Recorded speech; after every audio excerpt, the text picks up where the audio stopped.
but I have promises to keep, responsibilities to handle. Hujan turn by turn. Once on a severe winter in New Hampshire, when Robert Frost was returning home from a trip to the market, he came across a forest and watched the snowfall. Critics believe that his poem, Stopping by the Woods on a Snowy Evening, recounts his then experience. In the first stanza, the poet or the speaker, while on his way, came across a forest nearby, and he thinks to himself that, I think I know the owner of these woods. He lives in a village. The owner of the forest, the owner of the woods live in the village. But he also says that he cannot see me stopping here today to see all of his woods covered in snow. In the second stanza, the poet goes on to say that my little horse must be thinking that it is strange that I am stopping here in the middle of nowhere, where there is no farmhouse, just nowhere in the middle of the forest beside a frozen lake at this time of the year, the darkest evening of the year.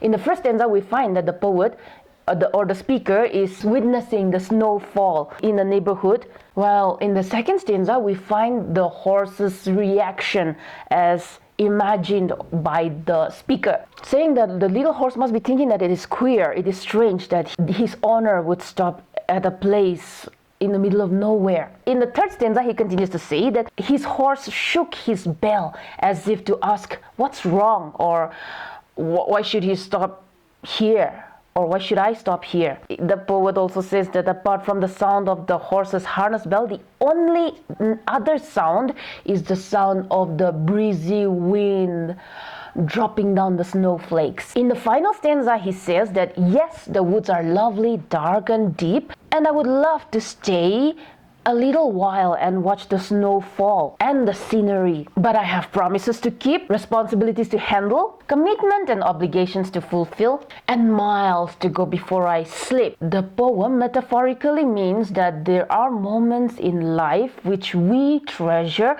and don't want to let go.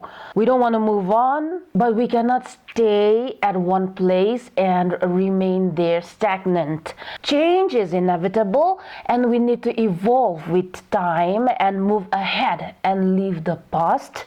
Cherish the memories and work till our work here on earth is over, before the chapter of our lives closes and we rest in eternal peace. Sleep here metaphorically means death. And miles to go before I sleep, and miles to go before I sleep. The repetition of these lines reminds the reader that it is not just about that particular evening or event that he will have to ride miles to go back home and sleep, but also about the journey of his entire life, where he has to accomplish and attend to all the burdens of life before he could finally die and rest in peace. It is such a simple poem, so easily understandable, and ends with a serene wisdom about life as a painful and overburdened journey, and death as the only way to escape and find eternal peace. All the other moments of peace and happiness is portrayed as temporary. I hope this was helpful. I'll see you in the next video, and thank you.